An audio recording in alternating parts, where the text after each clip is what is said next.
Bonjour à toutes et à tous, bienvenue sur la chaîne. Aujourd'hui, j'ai envie de me découvrir Ichi. Alors Ichi, c'est un film que je n'ai pas vu du tout. Je l'ai acheté parce que c'était le créateur de Zatoichi. Alors Zatoichi, moi, c'est une série que j'aime vraiment. C'est pour ceux qui ne savent pas ce que c'est le samouraï aveugle avec sa canne. Il met des coups et tout. Il y a eu de très nombreux films. D'ailleurs, j'ai le coffret Zatoichi. Il faudra que je me le fasse sur la chaîne là. Et j'ai aussi le film qui était sorti bien après. Et c'était excellent, hein. C'était un film vraiment sympa, de sabreur de Basara, enfin de Shambara, je veux dire, de sabreur manchot, qui est excellent. Et là, ils ont décidé de le faire en mode féminin. Alors pour qui, pourquoi, j'en sais rien. Mais bon, je pense que ça vaut le détour. Donc on va se regarder ça. On va lire un peu de quoi ça parle avant. Alors, une héroïne mystérieuse, un mythe ancestral, une fresque grandiose. Dans le Japon médiéval, Ichi est une jeune orpheline aveugle de naissance, qui gagne sa vie en jouant de la musique de village en village. Mais derrière ses airs fragiles, la jeune fille cache un talent exceptionnel, dans l'art de manier le sabre.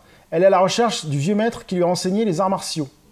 Un jour, elle sauve la vie d'un samouraï errant aux prises avec le clan Banki. Dès lors, elle devient à son tour l'ennemi du clan... Voilà, donc ouais, ça me paraît pas mal. Hein. Inspiré du mythe de Zatoichi, le samouraï aveugle, Ichi est un film de sabre dont les combats ont été dirigés par la chorégraphe des films de Akira Kurosawa, Les 7 samouraïs, Ran, Kagemusha, donc des bons films. Hein. Un film splendide, émouvant, aux séquences de combat aussi spectaculaires que superbes. Ouais, bah ça me branche bien, hein. C'est parti pour se faire ça. A few moments later. Donc je viens de me finir Ichi. Bon, ça ne révolutionnera pas les films de Shambara, mais ça reste un film très correct à voir. Moi j'ai bien aimé le côté... Il y a des combats qui sont vraiment bien foutus.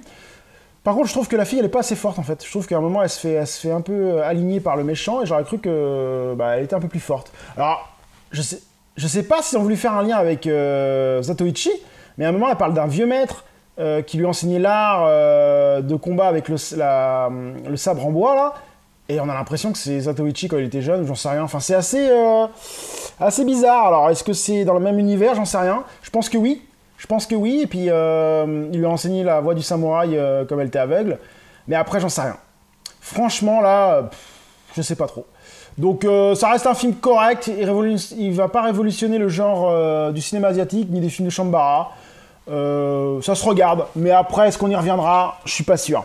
Je pense que c'est un film qu'on voit une fois, et après on le met de côté dans sa collection et on y revient quelques années plus tard en se disant bah tiens c'est quoi déjà ce truc là, puis hop on se le regarde. Donc est-ce que je vous conseille Ichi? Oui et non, c'est à dire que si vous le trouvez à 1 €, oui. Par contre si l'achetez spécialement un peu plus cher, non. C'est un film qui est passable, mais qui reste quand même à voir, je pense. Si vous aimez les films de Shambara, oui c'est un film à voir. Par contre si vous aimez Shambara sans plus, ouais à voir quoi. Il y a des films de Shambara qui sont largement au-dessus de ça. Donc voilà, sur ce, je vous dis à très bientôt sur la chaîne. Salut!